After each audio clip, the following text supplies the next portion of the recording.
When a nation has been reduced to forming folk dancing troupes in order to maintain old customs, it means that the folklore of bygone days is menaced by extinction.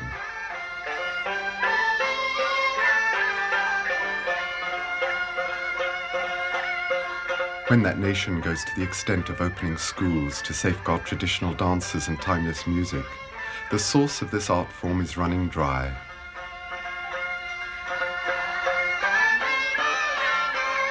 The Tibetans who have taken refuge in India know this well.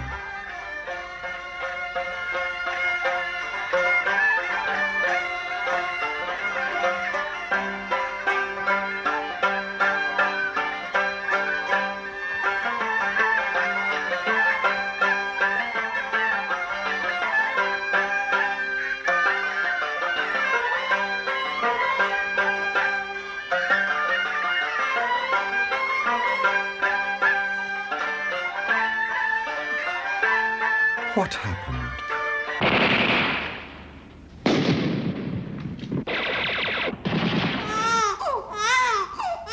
Since the predictable defeat of the Tibetan people's revolt against Chinese administration, and facing the particularly anti-religious measures that followed, some 70,000 Tibetans from different provinces took refuge in Indian territory.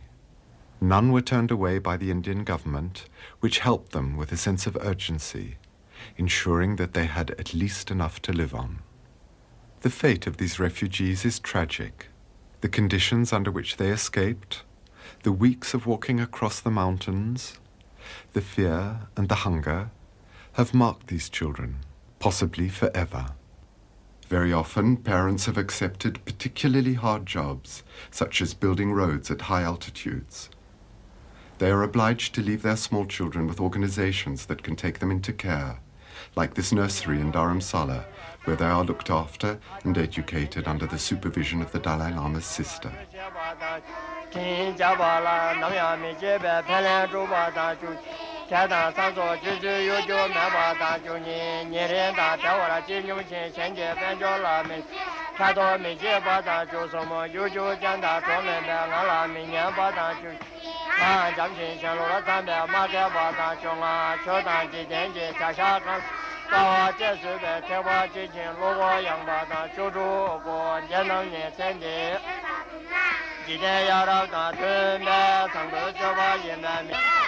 But these children are not just refugees like other involuntary immigrants and people in exile almost anywhere in the world, who try to smile again despite their parents being dead, their village destroyed, and their freedom lost. These children are also the frail heirs to the Tibetan tradition and to the extraordinary Buddhist wisdom which achieved the celebrity of their country, all the more mysterious since almost unknown.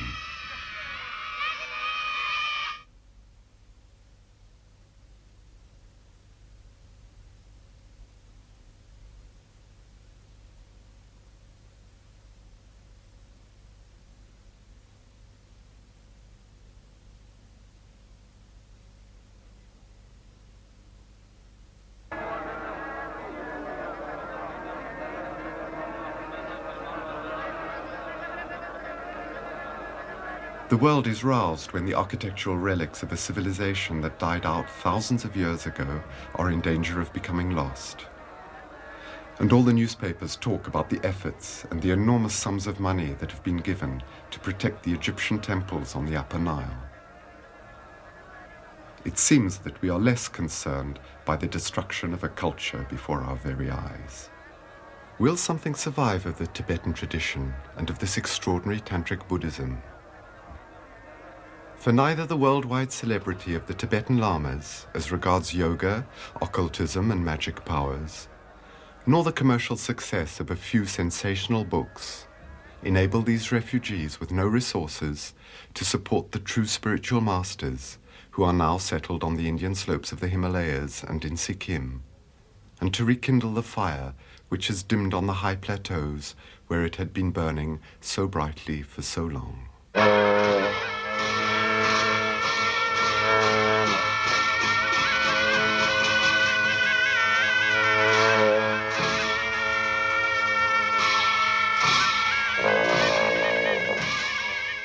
Up until 1959, the few films and photos which were made mostly in Sikkim or in Darjeeling in India revealed an astonishing world to us. Superficial reports gave the feeling that Tibetans were worshipping a pantheon of divinities with grimacing faces, in whose honor macabre rituals were celebrated that were generally considered as the degeneration of Buddhism. It was difficult for Europeans, for Christian missionaries in particular, to discover the wisdom behind the symbols in these apparently grotesque displays. What is this Lamaism then, since such is the name given by Westerners to the Tibetan religion? Before Buddhism, and then parallel to Buddhism, other types of worship such as witchcraft and shamanism have always existed in Tibet. The principal and oldest of these religions is the Burn, or Burnpo. It was to the Burn religion's disadvantage that Buddhism became established in Tibet, where it was declared the state religion. Tibetan Buddhism is one thing, Burn is another, and above all witchcraft yet another. It is important not to confuse them. Like Buddhist Tibetans, some sorcerers and shamans have also fled their country over the last years to find safety in Bhutan or Sikkim. Near Gangtok, a wealthy Sikkimese called in an occultist healer to take care of his ailing wife. He went into a trance and revealed to the wealthy man that it would be necessary to sacrifice a goat in exchange for his wife's life. The headdress and the instruments used by these sorcerers look like those used by some of the Buddhists who belong to the Red Hat order. Observers in too much of a hurry have easily been mistaken, and naturally, the Tibetan Buddhists don't appreciate this kind of confusion.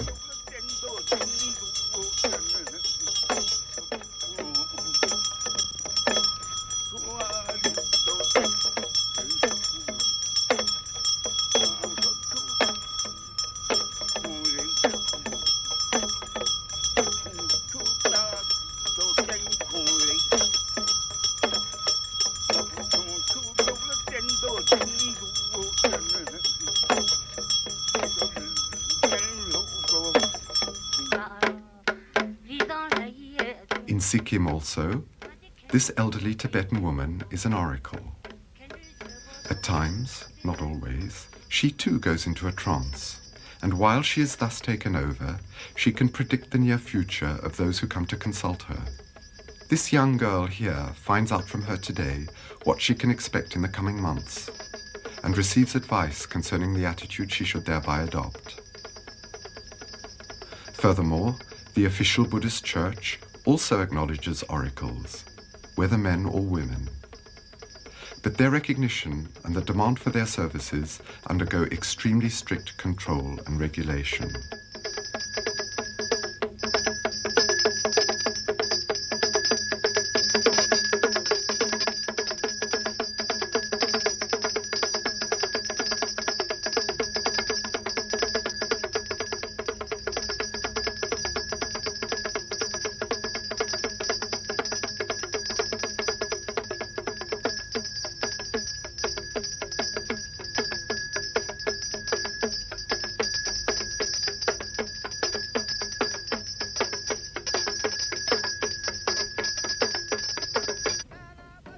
More or less driven out of Tibet itself, witchcraft, and particularly animal sacrifice, have continued to thrive in the border countries, Nepal, Bhutan, and Sikkim.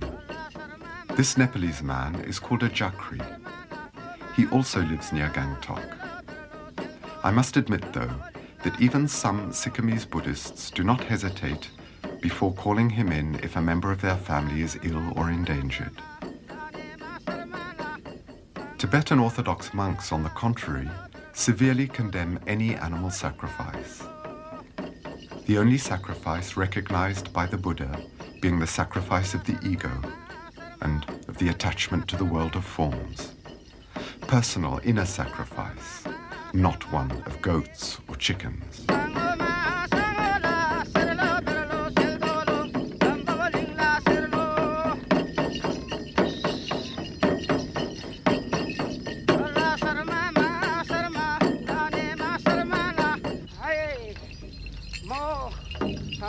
भाइ पाँच वर्ण बासी वर्णस कन्नी काली रोमाई निर्मल झाँक Hari salpa. When Buddha's religion became Tibet's official religion, the Burns and the sorcerers were ordered to respect certain rules concerning their dress in particular, and were limited by certain prohibitions. For example, you can observe that they are obliged to beat the side of the drum that faces away from them, as opposed to the rules for official monks. It is said that the sorcerers cover their face with their instrument and hide their shame, since their ancestors were defeated by the Buddhists in veritable tournaments of metaphysical discussion and contests in miracles and magic powers.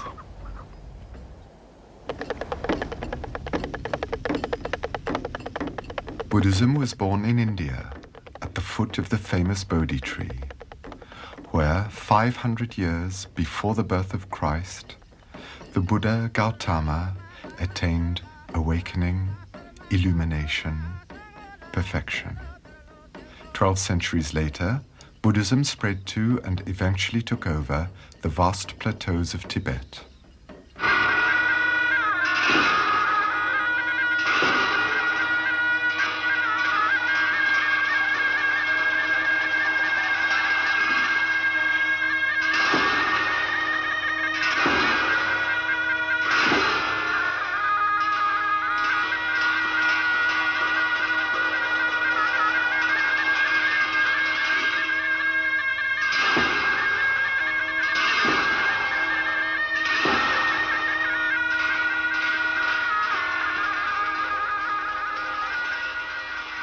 Buddha Gaya,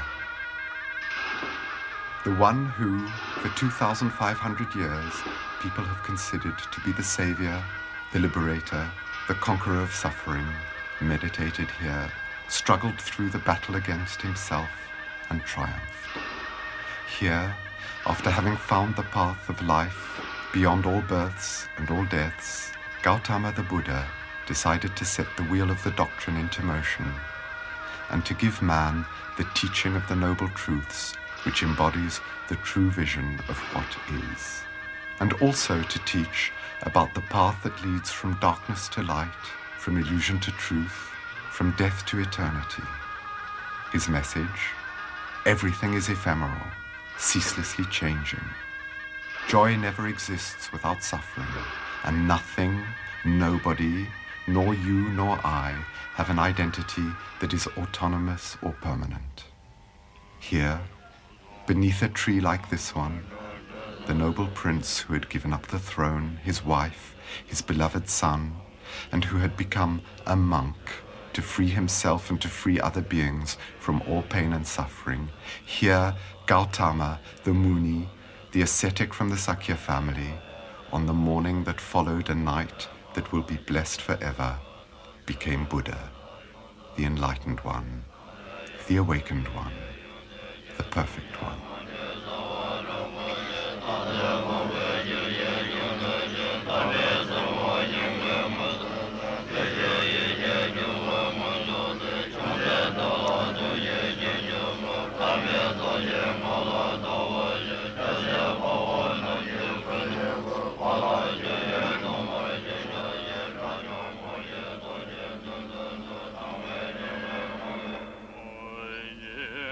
Beyond the Dalai Lama's two masters, beyond these two important dignitaries of the Tibetan Buddhist sect of the Yellow Hats, these prosternations and offerings are addressed to the eternal body of the Buddha. They are symbols of the only true offering, that of oneself.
after 2,500 years of fervent faith, will people still prostrate themselves for much longer before the three Buddhist refuges?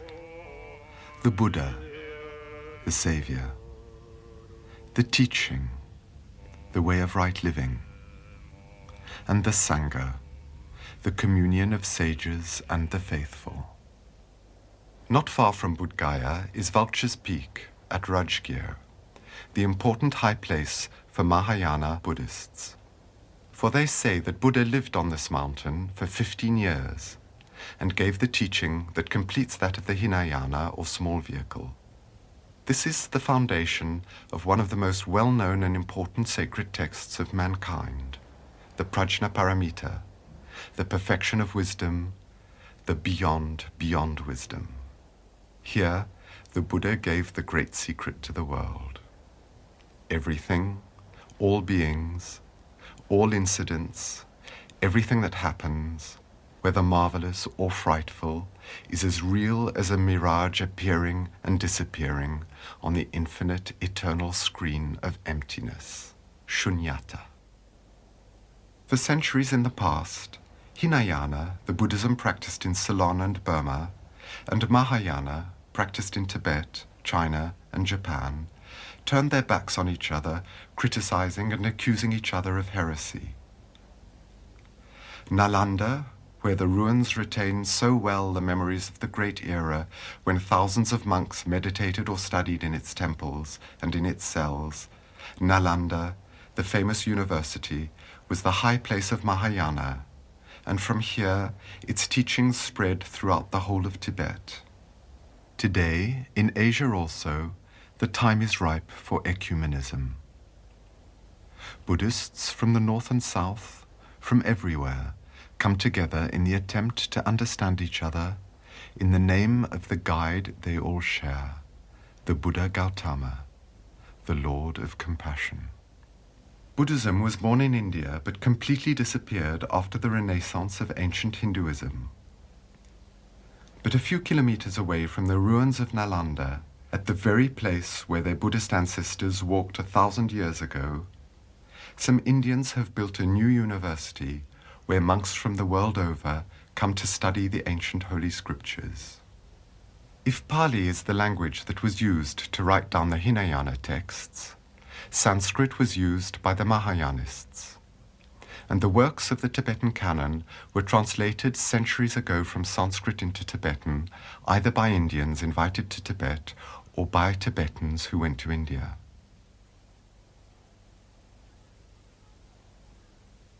In Tibet itself, the tradition was then maintained and passed on in several ways.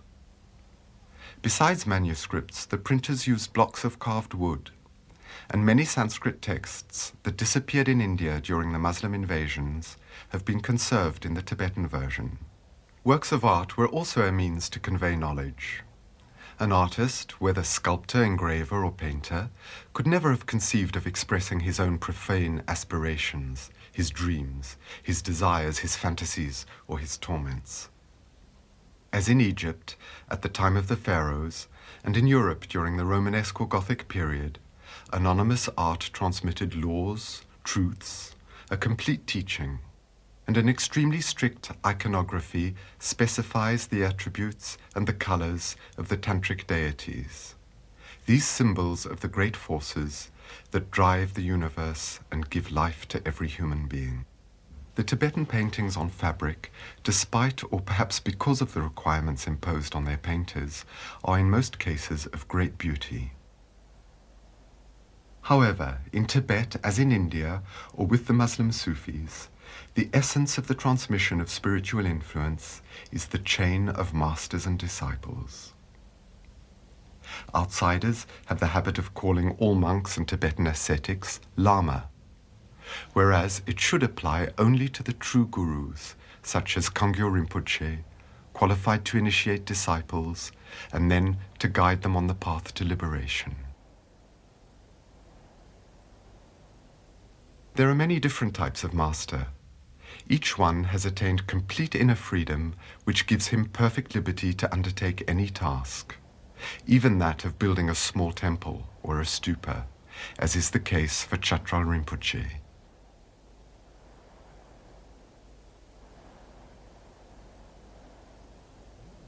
The type of succession which is particular to Tibetan Buddhism is that of these masters, chosen from childhood and called tulkus.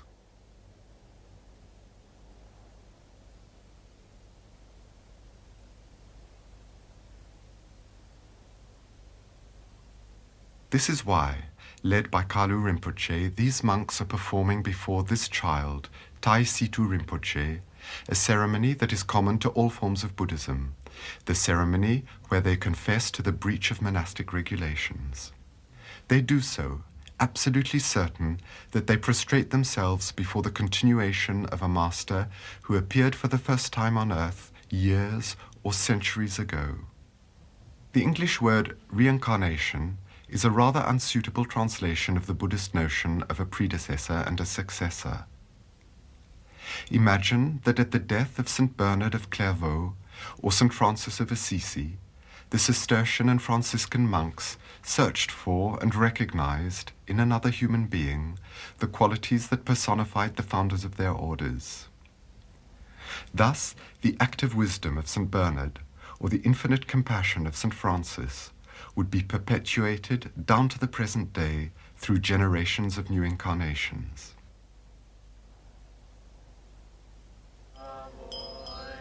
But not all young monks are tulkus, and many Tibetans who were not recognized as a lama at a very young age join monasteries in their childhood. To be frank, some were there just to swell the ranks during the services. Others studied for years the texts, the holy incantations or mantras, the ritual gestures or mudras, and practiced unceasingly self-discipline and meditation.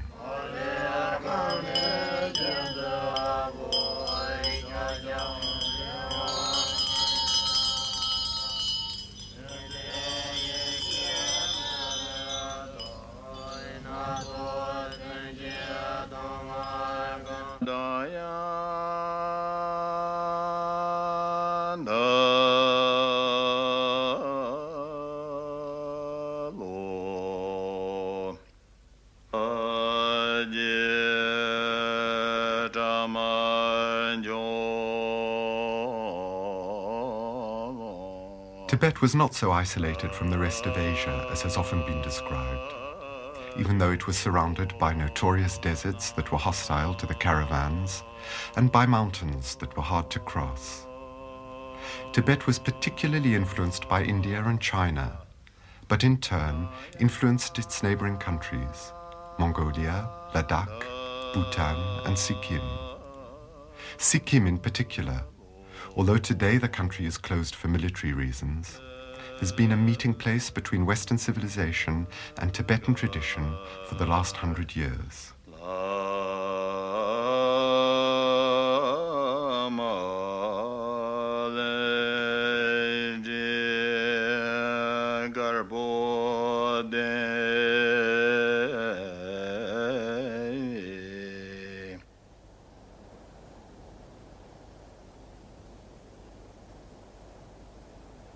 Tesumsange guru rumbuchi mudukunda dawachimbish pajego zatandu takuti soatips chingilaps chinasana pajeshivata samba lingito chingilap.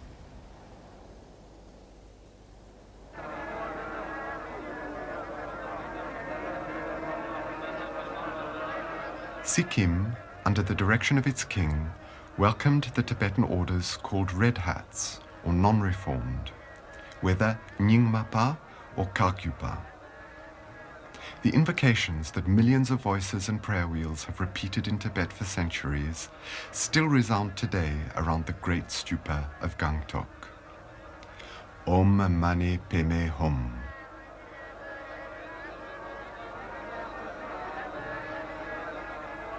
The stupas, called Churten in Tibetan, are the most representative monuments of Buddhism as a whole. They are built to shelter relics, and their architecture, composed of 5 stories, is a book of metaphysics in itself. The 5 dhyani Buddhas, or refractions of the Absolute, the 5 constituents of the human being, the 5 passions that can be transformed, the 5 perfections. The whole of Buddhism is symbolized here. Even those who are unable to express the elements of wisdom themselves can feel at the deepest level that life has a meaning, that the Absolute is compassion itself. They too take refuge in the promise of ultimate perfection for every being, and hail the jewel in the lotus, Om Mani Padme Hum.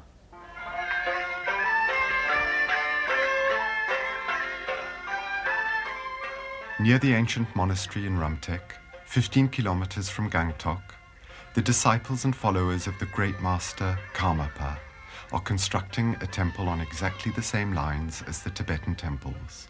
I take the opportunity of these images to pay homage to Sonam Topke Kazi, my collaborator and interpreter. It is a work of faith, for hundreds of people have come down from the mountains to work here, voluntarily. Tibetans, Nepalese, Bhutanese, and Sikkimese work fraternally together. In India itself, only one temple has been completed by refugees, the one in Mussoorie, which was decorated by Tibetan artists. But near Kalimpong, the Sherpas and friends of the famous Sherpa Tenzing, the first man to conquer Everest, did not overestimate their strength or their faith, but rather their material resources. Through lack of financial aid, their temple remains unfinished, like the ruins of their shattered expectations and their unshakable hope.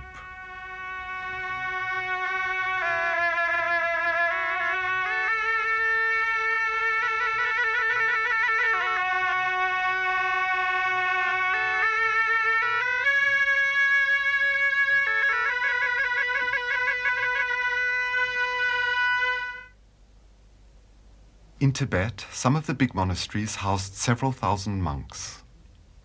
They were divided into faculties, and generally, a medical faculty was included. Among the few who survived from the monasteries, some were able to retreat into India. In Dharamsala, a group of Lama doctors was formed with the intention of maintaining and teaching traditional Tibetan medicine. I have been told that it takes 9 years to qualify as a doctor and 12 to become an excellent doctor. Considering that medical studies demand a thorough learning of thousands of pages by heart, it is not too early to start as a child. This medicine is a synthesis of secular Tibetan practice, Chinese acupuncture, and Hindu Ayurvedic medicine. Tibetan chemists say that several hundred types of preparations are made up from 1,000 botanical species, giving treatment based essentially on plants. As all the plants were not found in their own country, the Tibetans organized important expeditions to neighboring countries, particularly on the Indian slopes of the Himalayas. The Tibetans have no trouble recognizing the success of modern medical science. But a Swiss doctor was so convinced by the value of some of the knowledge acquired by the lamas that he immediately learnt the Tibetan language to be able to study with his colleagues from Lhasa. There is, of course, a rift between our pharmaceutical specialities, made up to the nearest milligram, and the approximation of Tibetan chemists. But after a year of observation, this Swiss doctor told me that there is no doubt about the recoveries obtained. The Tibetans have extremely precise ideas about which pills, from the hundreds available, to prescribe not only for a particular illness, but especially for a particular patient. For during my conversations with the doctors in Dharamsala, it appeared to me that they concentrated more on treating a human being as a whole than on treating the symptoms of an organic disorder. Apart from a minute examination of the eye, the diagnosis always takes into account the pulse rate, or more precisely 2 pulse rates, and observations of the reactions that occur when a urine sample is whisked, in particular the speed of the appearance and disappearance of the froth that forms upon it.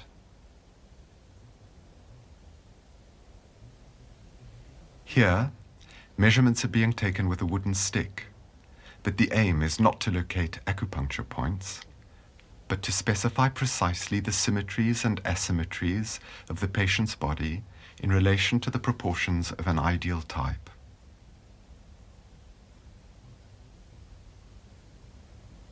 As in European hospitals, the head consultant and his assistant are accompanied by students during consultations.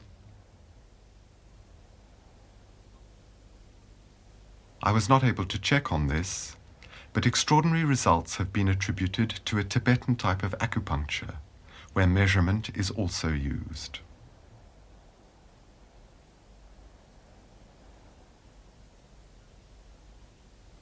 If certain university monasteries were able to accommodate as many as 7,000 monks, one should not forget, since the Buddha himself became convinced that women too could be allowed into the community, they have always found in Buddhism the possibility to enter religious life as nuns, to have their heads shaved, and to wear monastic robes. Of the tens of thousands of nuns in Tibet, only about 100 survivors went into India, but they continue to practice yoga and meditation there.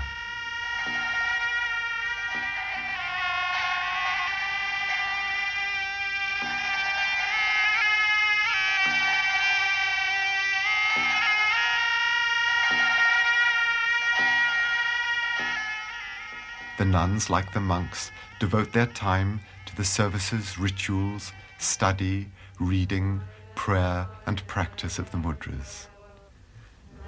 These movements involve the entire being, and each one has a deep symbolic meaning.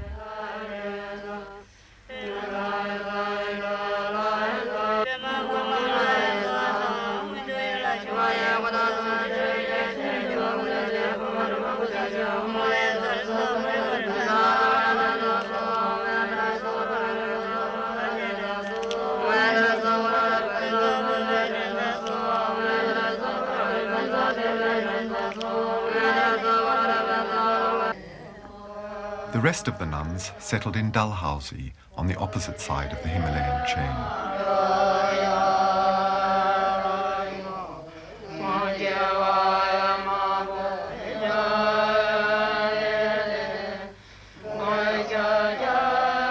Before celebrating the office of the Buddhist faith, they make a ritual tour of the bungalow, which is both their home and their temple.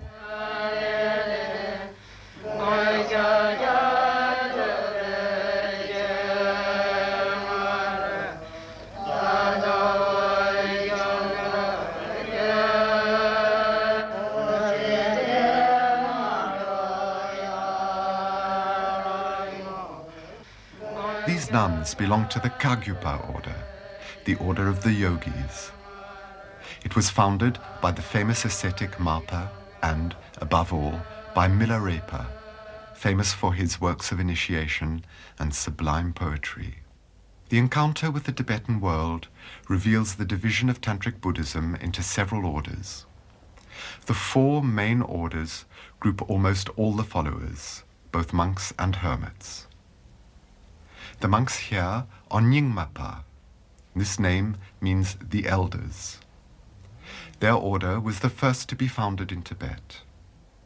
Today, in India, their most venerated guru is this man, who, like many Mongols, is beardless and whose long hair is tied back into a bun, in the fashion for Tibetan men. He is a sage who is married. He is father of a family. His Holiness, Dujom Rinpoche.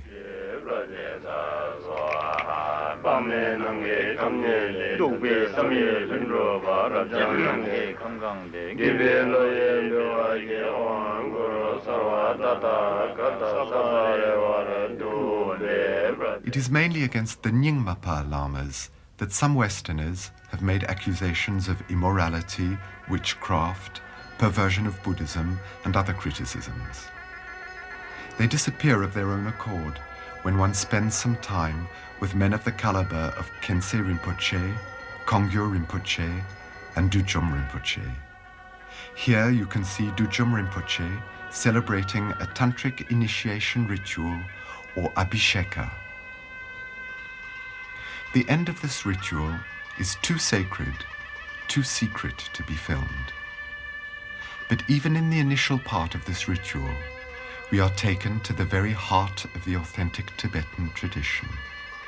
I would like to remain silent and spare you the commentaries, so that you may, at least as spectators, have the direct experience of this Tibetan tradition.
The Sakyapa order, literally the monks from the monastery of Sakya, was historically the second to appear after the Nyingmapa.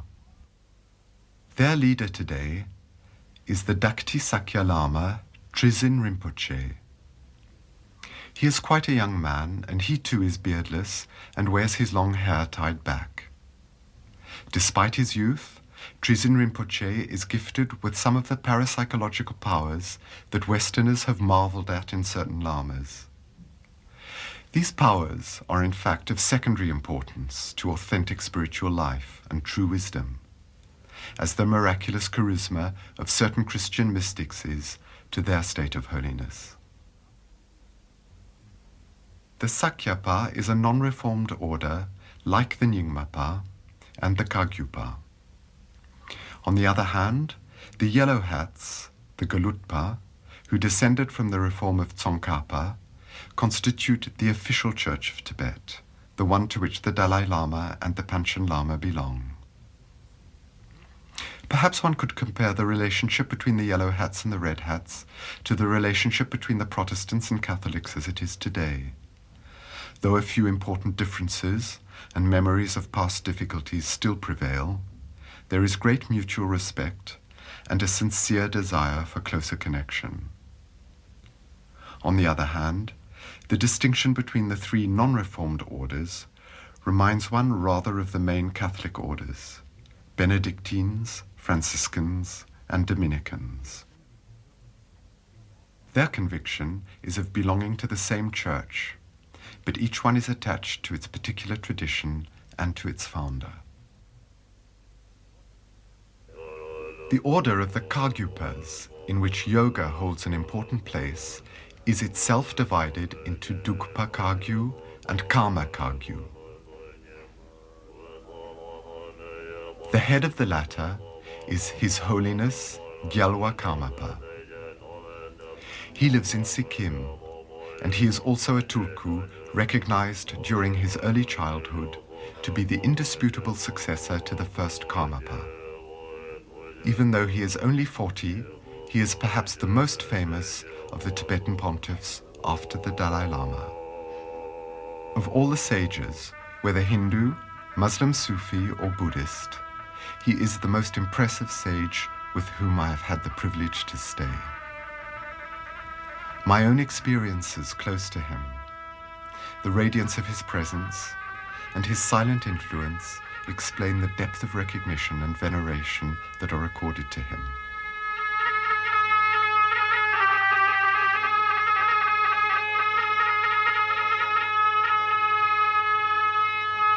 Behind the hieratic mask of self-possession and inner strength, all these Tibetan sages overflow with compassion that is characteristic of Mahayana Buddhists. Their religious life begins with the vow of the Bodhisattva, which is not to dissociate one's own salvation from the liberation of all beings chained to the illusion of birth and death. But the Tibetan church most familiar to foreigners is probably the yellow hat, or Gelugpa. Amongst the abbots and the high dignitaries with whom it prides itself, two are particularly respected: the two masters or tutors who educated the Dalai Lama. The younger of the two, Kyabje Trijang Rinpoche, is a Lama of exceptional reputation, distinction, and intelligence. The way this monk expresses his devotion when consulting him on an important problem concerning his spiritual life is a sign not of civility, but of the refined etiquette of these humble Tibetans before the princes of the church. Those who have been a disciple have not only received the most enlightening answers to the most vital questions from their master, but also the transmission of a force, an energy which cannot be compared to any other known experience. Only they know that the disciple's fervor is neither fear nor obsequiousness, but love and gratitude. They also know that every gesture that is made in the Master's presence is a ritual. All food taken with the Master is a sacrament. And this silence, shared with the Master, is a communion with the truth of that which is. The elder of the Dalai Lama's instructors, Kyabje Ling Rinpoche, is the living example of these great Gelugpa metaphysicians whose perfect mastery of the Prajnaparamita teachings and various tantras slowly prepared them to reach the highest summit of meditation, meditation without form, non-dualistic, beyond all images and representation.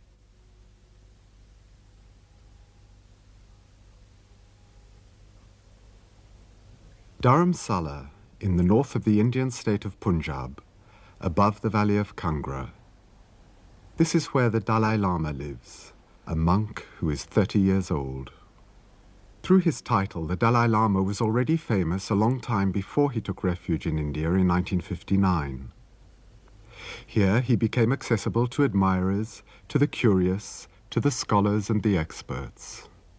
Remote successor of the former Tsongkhapa, recognized as the chief political figure in Tibet by the Mongol emperors, labeled as a living god by journalists the world over, considered to be the reincarnation of the Bodhisattva Avalokiteshvara, the 14th Dalai Lama, for all the Tibetan refugees, is the living symbol of their lost country and their religion which will never be lost.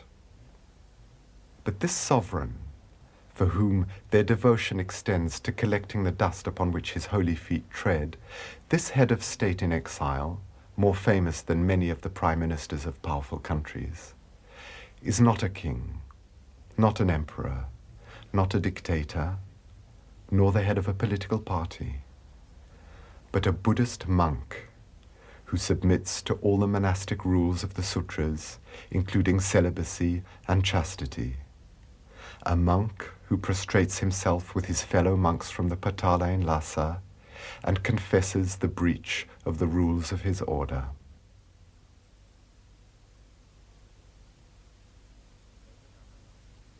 Although the Dalai Lama is very learned, as were the 5th and the 13th Dalai Lamas before him, he is not simply a master transmitting initiatic teachings to a handful of disciples. To the Tibetans, he is more than this, much more. He is the precious protector of his people, the Buddha of compassion, incarnated on earth to comfort and to serve mankind.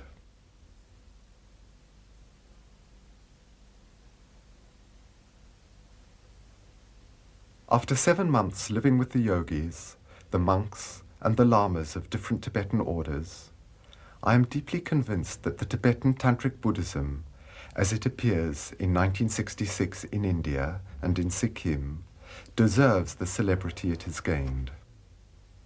However, few books, even those written by the most competent specialists, have been able to show why. Because according to the Tibetan masters, the teachings or the transmission of their tantric and yogic knowledge is only conceivable within the relationship between a master and disciple, with all the restrictions that this entails and the whole background of mysticism that is implied. For the Tibetans, the spiritual quest and the ardent desire for personal transformation are the qualities which give the right to receive the highest knowledge, whereas so-called objective scientific research or intellectual curiosity, even the most respectful, do not. The Tibetan refugee monks have a keen sense of dignity.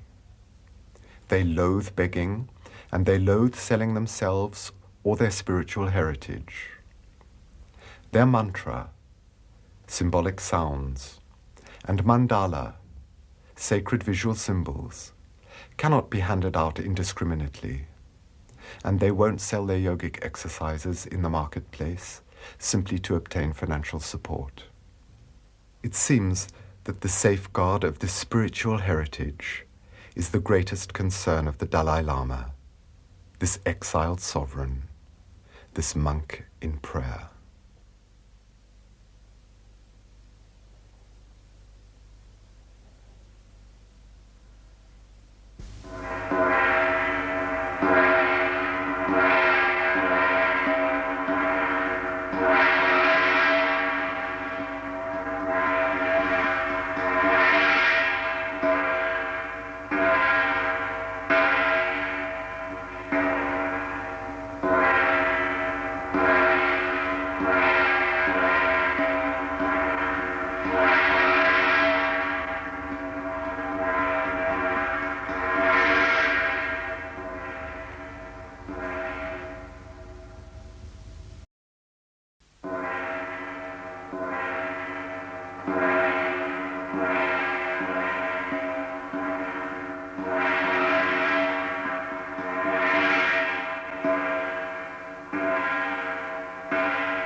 In its Tibetan form, the Buddhism of the Great Vehicle, Mahayana, is called Lamaism by outsiders and Tantric Buddhism by the Tibetans themselves. To those who aspire to wisdom, it offers all known forms of ascetic life and all the possible techniques of self-transformation that exist.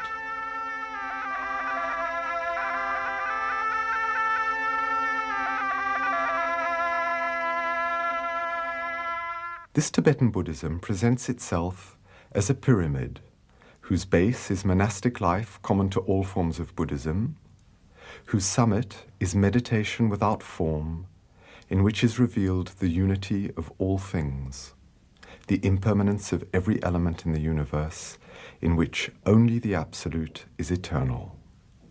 Between this starting point, common to all those who have heard the call, and the perfection that is reserved only for the chosen few, stands the structure of Tantrism that is so disconcerting for outsiders, with its pantheon of divinities in terrifying forms, its sexual symbolism, and, in addition, its yogic practices. These monks, confessing to transgressions of the rules, are members of one of the orders called Red Hats, among whom one can find the largest number of both hermits and, on the other hand, married monks. The monks devote themselves to studying metaphysics, sometimes for years. This path can be compared to that of monks anywhere, but the exchange of ideas concerning the noble questions takes on a typically Tibetan form.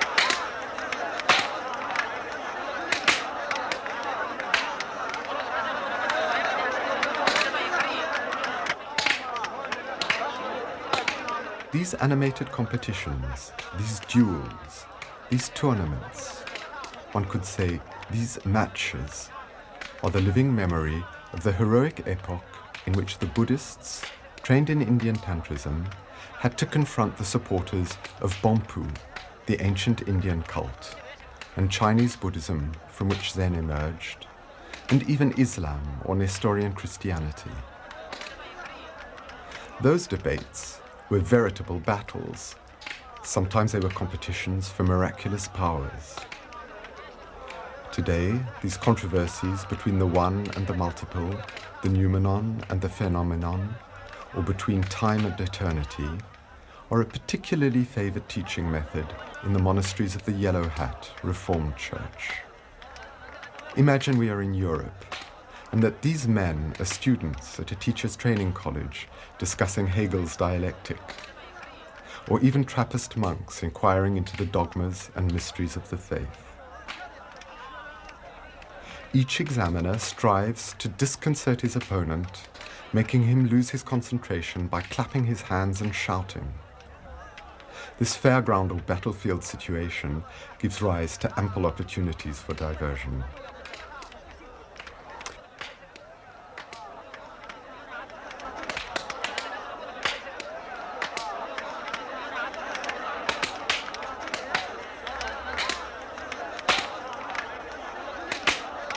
The infant monks also practice in the same way, whether tulkus, incarnate lamas, meaning children who have been recognized as a new manifestation of a master or deceased sage, or simply ordinary monks.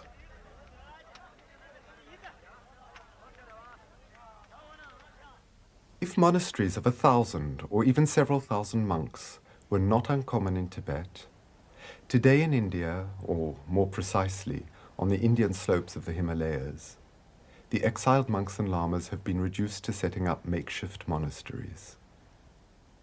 For example, Dukpa Tukse Rinpoche, Guru, that is to say, master of the Red Hat order called Kagyupa, endeavors to educate and provide for a handful of monks without any material resources, who are destined to continue the long lineage of yogis, disciples of the great ascetic Milarepa.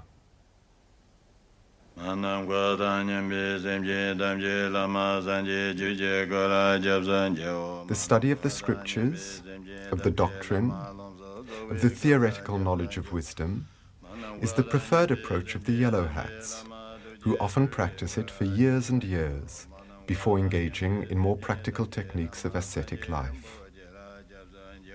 This academic approach to knowledge is not, however, unknown to the Red Hats. The ritual objects being placed before the oldest lamas denotes that the text being read is a tantra, hence the word tantrism. These tantras are esoteric books composed of both metaphysical treatises and manuals concerning ascetic techniques.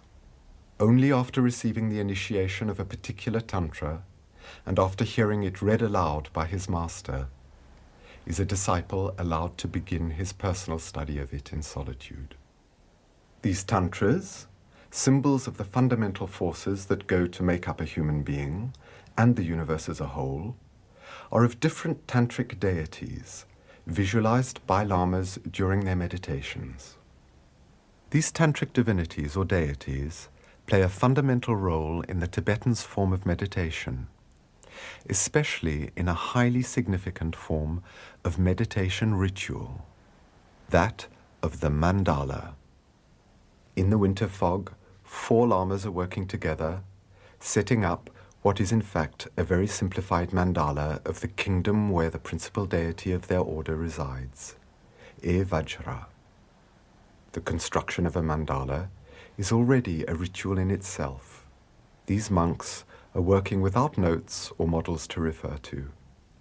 They work together in harmony at a shared task that is already a way of broadening one's limited individual consciousness.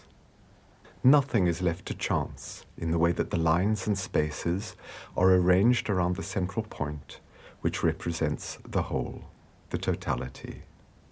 The building of a mandala, even a simple one like this, takes a minimum of 2 whole days. 2 days for which the monks have prepared themselves by lengthy fasts and prayers.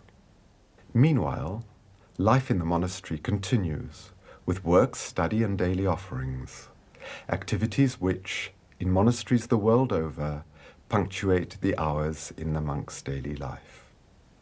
Once the outlines are completed, the lamas add the colors to the mandala, putting the powders of the 5 symbolic colors on the appropriate sectors: green, yellow, blue, red, and white. 5 colors, 5 directions: north, south, east, west, and center. This division into 5 can be found everywhere. 5 Dhyani Buddhas, each one being an aspect of the Absolute or Supreme Buddha. 5 subtle energy centers in the human body. But there is also a 6th point situated above the mandala that is out of space and time, and is what Christians call everlasting life. These faithful people are searching for this everlasting life, although they are not fully aware of it. They make the ritual tour of the temple and turn the wheels containing holy scriptures in memory of the wheel of Dharma. The practice of mandala meditation is considered to be a way towards reaching one's Buddha nature, for its geographical and spatial symbolism has, above all, a dynamic quality, which leads the person who lives this experience from the periphery towards the center, from multiplicity towards unity, and at the same time from illusion and death towards reality and life. For the mandala, a visual symbol is a concrete support for meditation. It is, above all, a plan or a map of a deity's domain, a place in the center of which his palace or temple and his throne can be found. Considering that Tibetans are by no means polytheistic, each deity, emerging from and returning to emptiness, is itself the door towards knowledge of the one reality. Once the mandala is finished, it is set up inside the temple, and there the meditation, which is purely an inner ritual of prodigious intensity, will be performed. Each participant will experience the liturgy of the mandala and, through the acuteness of his attention, will take the inner path that leads from the dark exterior world to the light of the kingdom, and to that darkness which is even beyond light, that of the uncreated. For the center of the mandala is the Alpha and the Omega, the chaos from which the world emerged and where time comes to its completion. It is the center of the universe, and also the center of every man. It is the kingdom of heaven that is within us, within you.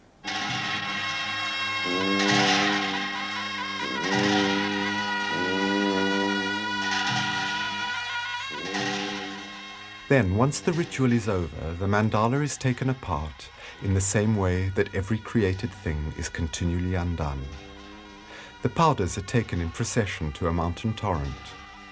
There they are thrown in the water where they dissolve. In the same way, every element in every created thing is continually being dissolved. Mandalas painted on cloth and then conserved are rare. And one wonders for how much longer there will still be monks capable of producing such complex, esoteric works. 2,000 kilometers away, in the Dalai Lama's monastery in Dharamsala, a much more elaborate mandala was set up for the annual ritual Kalachakra Puja, the ceremony of the Wheel of Time. After the prayers, invocations, and purifications, the monks consecrate the place where the ritual will be held, and where each person will visualize and experience the inner mandala. In a monastery in Tibet, this mandala would have been set up in the center of the temple, and the ritual performed on each of the 4 sides, facing all 4 directions. But these refugee monks from the Patala itself in Lhasa have to content themselves with the cramped conditions that compel them to place the mandala against one of the walls, and the consecration of the 4 regions will have to be performed on the same spot.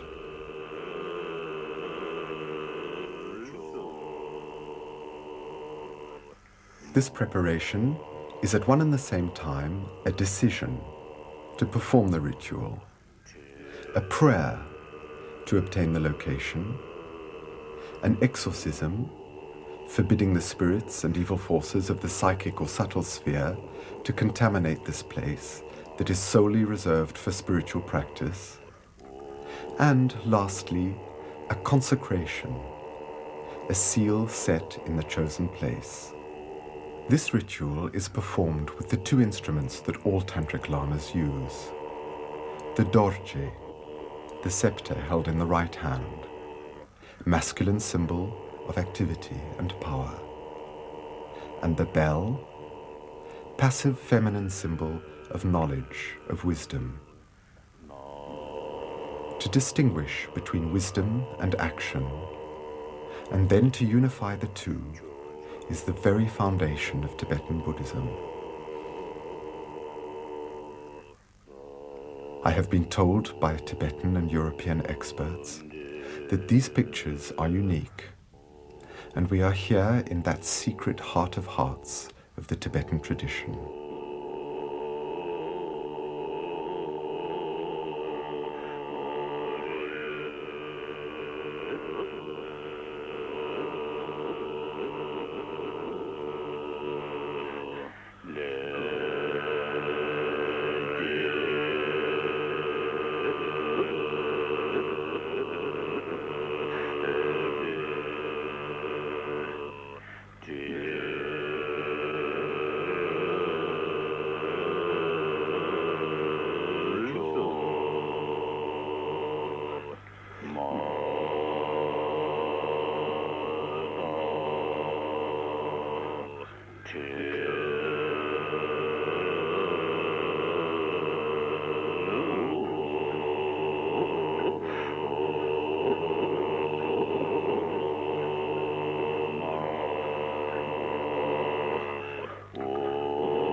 The true mandala is not one that can be seen with the physical eyes, but one that can only be visualized inwardly.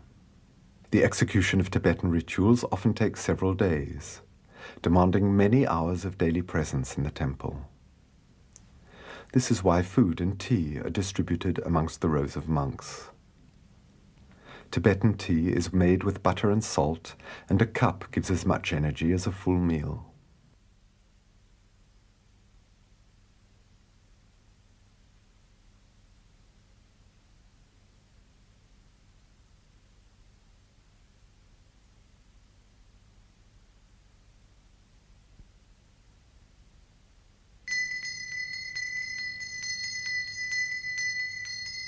As the meditation progresses, it becomes more and more subtle and purified. The ancient science of visualization of a tantric deity, with its symbolic attributes, is very far from our mental structures. However, its theory and practice have been confirmed by the discoveries of modern research in depth psychology. It is a technique of self-knowledge and of the reintegration of the forces that are active in our subconscious. It is, above all, a direct support in the search for liberation, nirvana.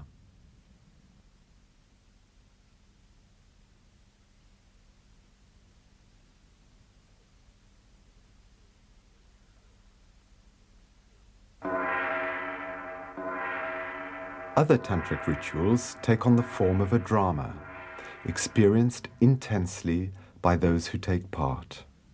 But all these rituals, as disconcerting as they may sometimes appear, aim to lead to the liberation from all attachment, which is the raison d'être of Buddhism, whether the rites are simply for the participants themselves, or to liberate an unhappy evil spirit, a soul from purgatory.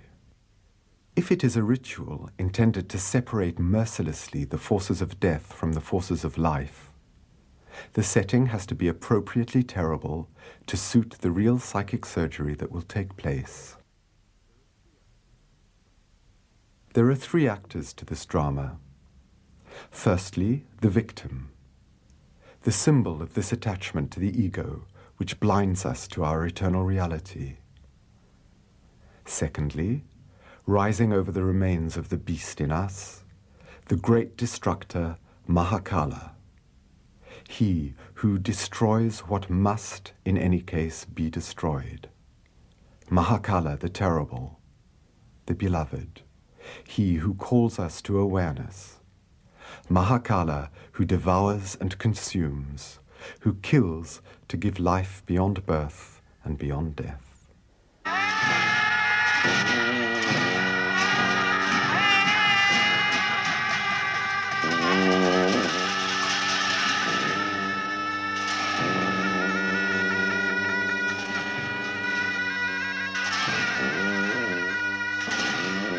And, lastly, there is the officiating Tantric Lama, Khyentse Rinpoche, considered in India today as one of the greatest sages of the Red Hat Order.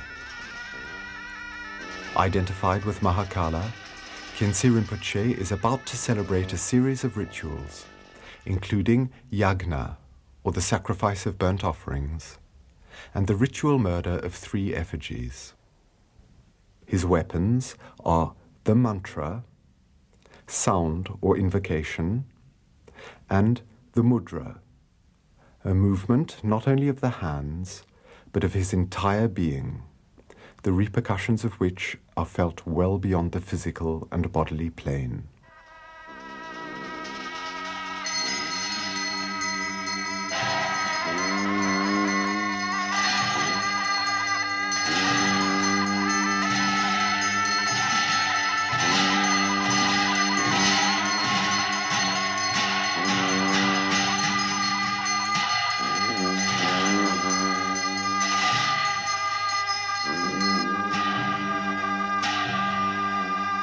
Then comes the time when the unhappy spirit is summoned to take its place inside the statue itself.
And the pieces of the dismembered corpse are offered as food to Mahakala.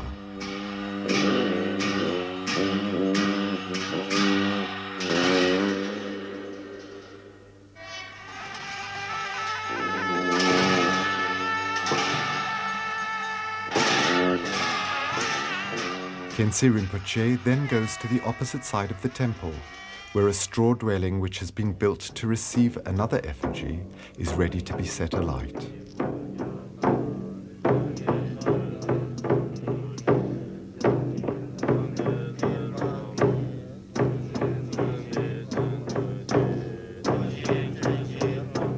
And Mahakala, changed into a weapon of ultimate terror, is hurled into the blazing house.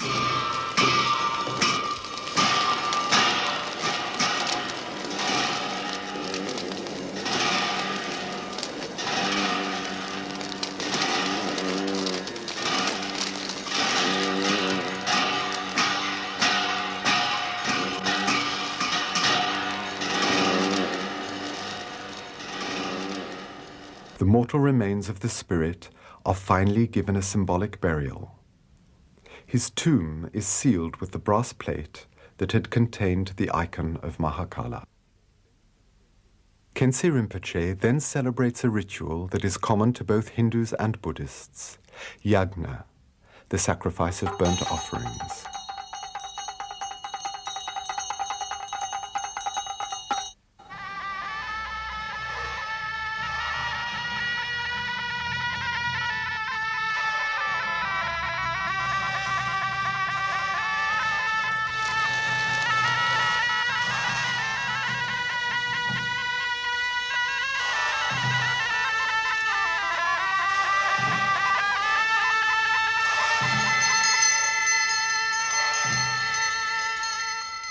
For the monks, it is not a matter of attending the sacrifice, but of taking part in it.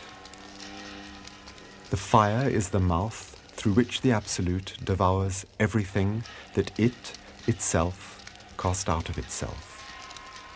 It devours multiplicity and division in order to bring back every created thing to the unity that is beyond space and time. Oh, fire, consume illusion, untruth, egoism, ignorance. Consume suffering, consume death, and give us awakening through the knowledge of that which we really are.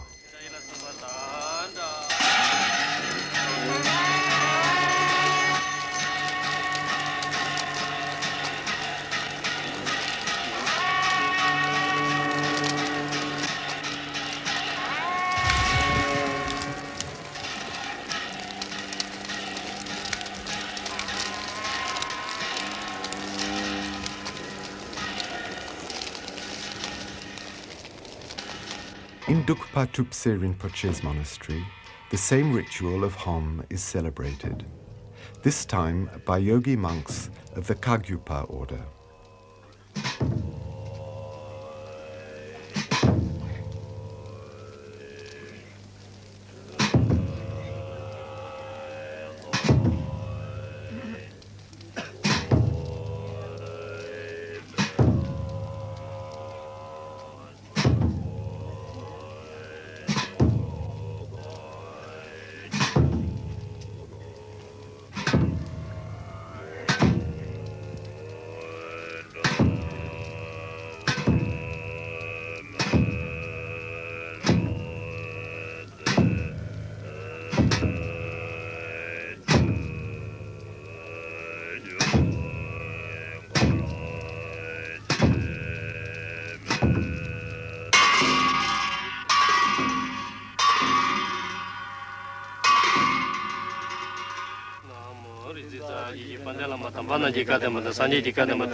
The ritual of Cho, which is celebrated by Tibetan and Bhutanese monks in the monastery of Mindoling, is most moving.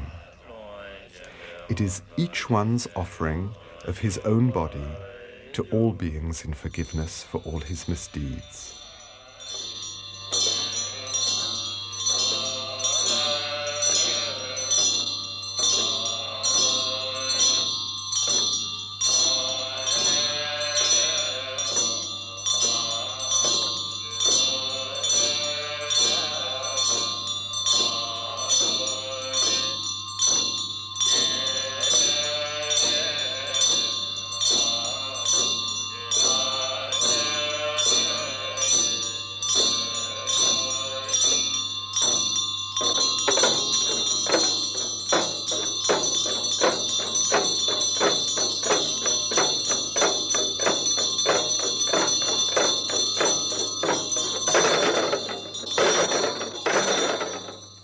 This statuette is the image of our own body, created to be a temple, but which our selfishness has made a prison, isolating us inside of ourselves and preventing us from gaining access to the infinite and to the universal.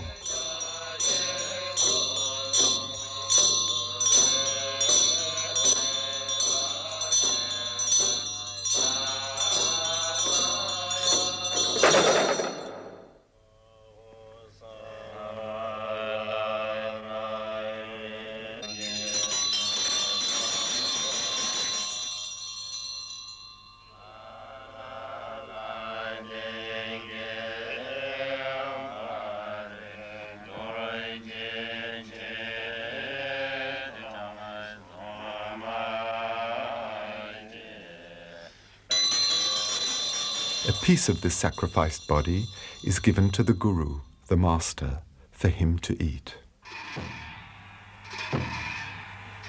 Tibetan lamas are well known for their sacred dances, dances which have gradually disappeared from most of the other religions. But these Tibetan dances could not be compared to the Muslim dervish dances, for example.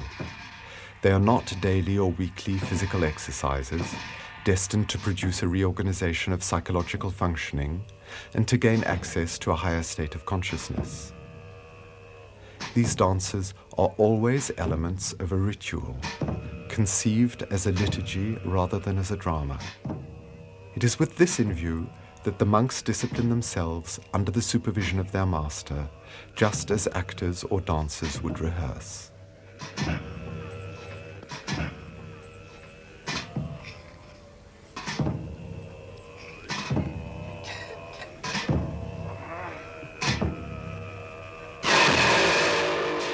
In the monastery of the great yogi and Tibetan abbot Gyalwa Karmapa at Rumtek in Sikkim, the annual dances last 2 days. On the first day, that could be considered as an ultimate rehearsal, they are performed without the symbolic masks and costumes characteristic of these lamas' dances. After the 4 guardians of the gateways of the universal mandala have intervened, everyone in the audience is able to recognize those who, the following day, will be wearing the costumes and the black, wide-brimmed headdresses of the tantric officiators.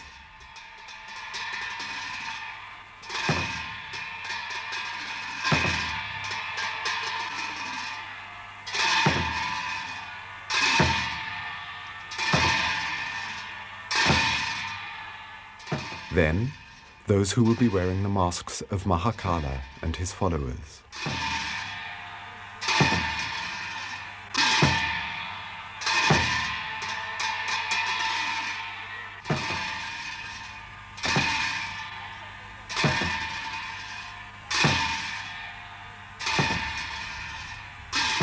and at the end of the day, the monks consecrate the area with their dance figures by drawing the sign of the doji, symbol of the active force, united indissolubly to perfect wisdom. The following morning, everything is ready for the most spectacular ritual in the life of the monastery.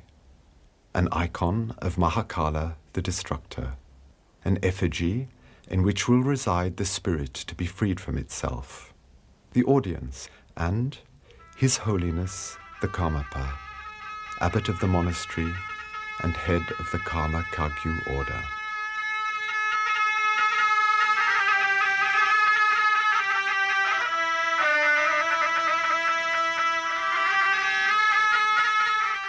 The dignitary officiating consecrates the statue of Mahakala by asking the deity to be truly present in the image that represents him, and to perform the ritual himself through the Tantric Lama who will carry out the proceedings.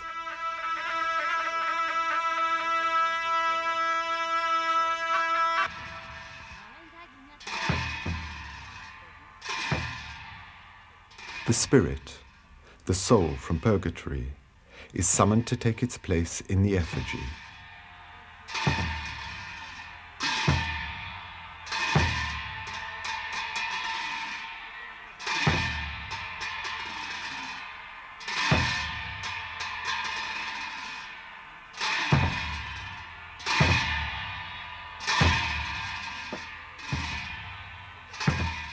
Then skeletons come to remind one of the inevitability of death, and, through their presence, question everyone as to the real meaning of this death.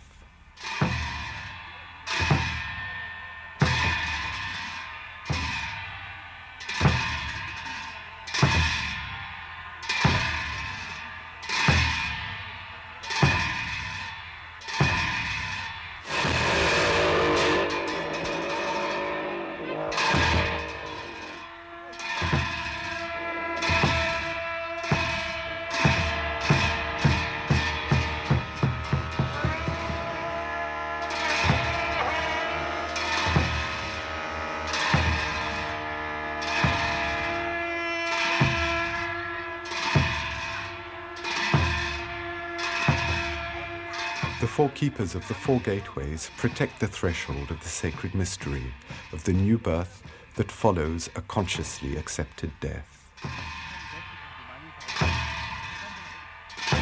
All these masks are symbols. Far from being gross superstition, on the contrary, they point towards a spiritual science and knowledge of psychology which is highly evolved.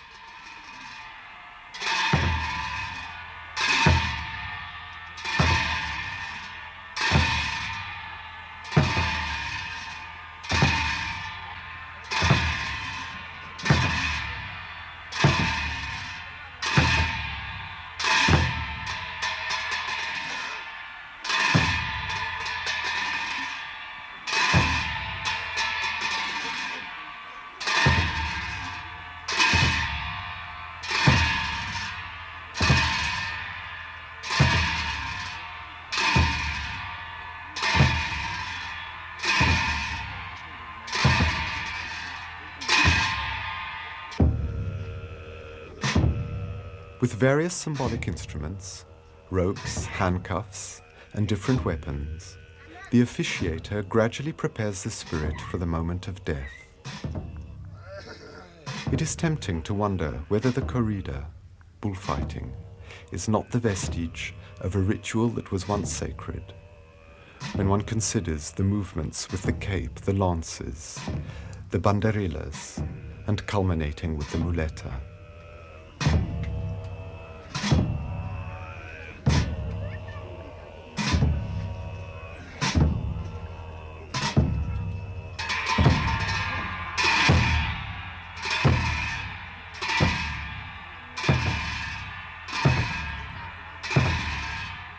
The moment for the ritual murder has arrived. The celebrants' associates, in their ceremonial costumes, come into the arena for the death blow.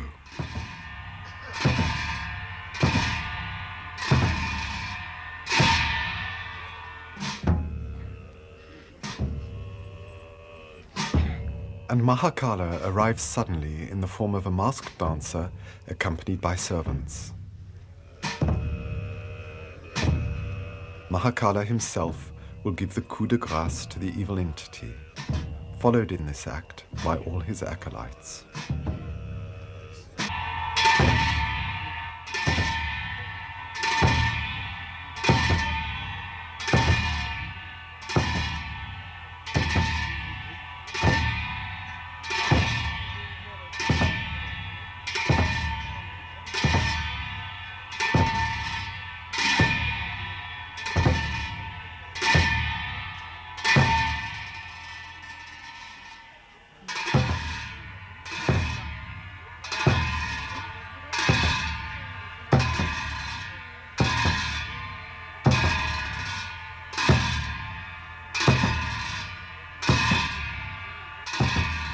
At the end of all these ritual dances, a deer always appears to cut up the corpse and distribute the remains. But no Tibetan would claim that these tantric rituals are the ultimate objective of the Lama's spirituality. In the hermitages in the Himalayan jungles, masters and disciples take up a harsher ascetic life of yoga, in what is considered to be a more advanced stage on the path. This elderly man, centered within a tranquil inner strength, is Bhutanese and has spent most of his life in Tibet itself. Those around him are wearing the Bhutanese national costume and have all come to honor a stupa under construction. But this man is not simply a serene old man. He is, above all, a yogi, a very great yogi, Lopon Sonam Zangpo. There are only 3 young people who, having successfully passed all the severe tests imposed on them, have been chosen to become disciples and allowed to receive their initiation from him. Initiation, in other words, the beginning, admission to the path. And also ordination, the essential transmission of a spiritual influence, of a force the disciple will bring into play by means of all the exercises and techniques of the yogic discipline, bringing to maturity the seed that has been sown inside him. It is certain that the guru, the master, is the one who guides, encourages, and teaches. But he is, above all, the one who gives birth to a new life, who brings into the world a world that is not of this world. It is out of time, blessed, limitless, made of stillness that is more active than any movement, made of silence that is more vibrant than any words. At the other end of the Himalayas, Abo Rinpoche is at present the most revered of all the Tibetan yogis who have succeeded in escaping their country to take refuge in India. He has forgotten his age, which is guessed to be about 90, and has arrived at the highest summit to which yoga can lead. He also is a truly qualified master who can lead a disciple all the way to the end of his journey, to the other bank of the ocean of sorrow. But he too, as all other true yogis, restricts his teachings to the initiated only. Tibetan yoga has taken on a form that is quite different from Hindu yoga, whose postures and elementary breathing exercises are popularized today in bookshop window displays everywhere. However, amateurs must be warned that the Tibetan's yoga is far from being put up for sale on the worldwide market of Orientalist fashion and spiritual gimmicks. You may only see certain exercises that are amongst the most simple and the first to be taught. And yet, only a few years ago, in Tibet itself, nobody, not even a monk who is not a yogi, would have been allowed to have a glimpse of these movements and postures that were kept in absolute secrecy, and anyone trying to watch them in secret would have been severely punished. All physical yoga is based on a paradox: to transcend the mortal body, to go beyond the limitations of that body by devoting to that very same body one's attention and efforts. For yoga is one aspect of Tantrism, and according to Tantrism, nothing, absolutely nothing, must be refused, denied, or repressed. Everything must be accepted, integrated, and transformed, like nature changes coal into diamonds, like the alchemists speak of changing lead into gold. As great as he may be, Abu Rinpoche adopts the most humble of attitudes before the Tulku Lama, Kamtrul Rinpoche, who is recognized from childhood to be the incarnate Lama and presides over the destinies of his order. As secret as the science of yoga is kept, however heroic the yogi's asceticism, as extraordinary and even miraculous as the results may be, these yogis are sages who stay in perfect harmony with what ordinary everyday life entails for every man. These two yogis, one from Ladakh and one from Bhutan, whose vision is beyond the veil of appearances, know above all things that they are one. They are playing their part perfectly, spontaneously, freely.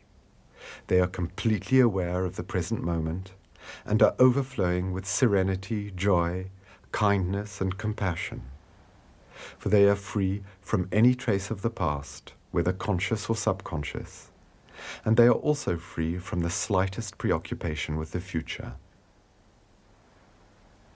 This magnificent dorje that is carefully protected in an antique silk drape has been held in Milarepa's own hands, the founder of the Order of Yogis. This is why it is handled with such respect and brought up to the forehead as a sign of veneration. This dorje is the emblem of supreme power, power which, for Tibetan sages, is always related to compassion. Not love that is founded on emotional impulse, capable of becoming its opposite and giving birth to selfishness, jealousy, hatred, and despair. No. Love that takes root in the realization of the unity of all beings. Having died completely the death of his own egoism, and of the belief in his individuality separate from others, the yogi can say, "Because I no longer am, I am everybody, I am everything." To those who thirst to know, the Master answers. Little by little, he reveals the secrets of the teachings. How to meditate. Where should the eyes be focused during meditation? The Tibetans do not meditate with their eyes closed but open, sometimes focused on the tip of the nose. The body must be completely relaxed and immobile in a posture that can be maintained without difficulty for several hours. Some tantric meditations are based on visualizations, visions for which no drug, no magic mushrooms are necessary. These meditations last for several hours, or even several days. The yogis use a belt to support the body in a position that is sufficiently comfortable. Tibetan yogis distinguish 5 centers or wheels in the body. The root center, the center at the navel, the center at the heart, the center at the throat, and the center at the head, called the 1,000-petaled lotus. The yogis also describe the circulating currents of energy in the body. The 2 main currents flow alongside the spine, one ending at the left nostril and the other at the right nostril. The energy or prana that animates the whole universe enters the body through the air we breathe and circulates in these subtle energy channels, or nadis. This shows the importance of certain breathing exercises, particularly the watchful and conscious participation in this process of breathing that begins with the baby's first breath and ends with the dying person's last. This yogi asked me the question, "Do you know how to recognize a true master?" "By the way he laughs," he answered himself, and effectively dissolved into laughter. The master, here Dukpa Tuksi Rinpoche, first teaches beginners to loosen the belt at the waist.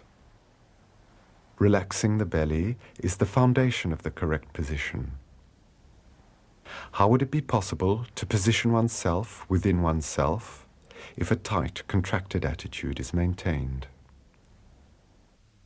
Only the person who has discovered his center of gravity can exchange freely with the universe of which he is a part. The Tibetans locate this center of gravity in the region of the abdomen, reminiscent of the famous hara of the Japanese Buddhists.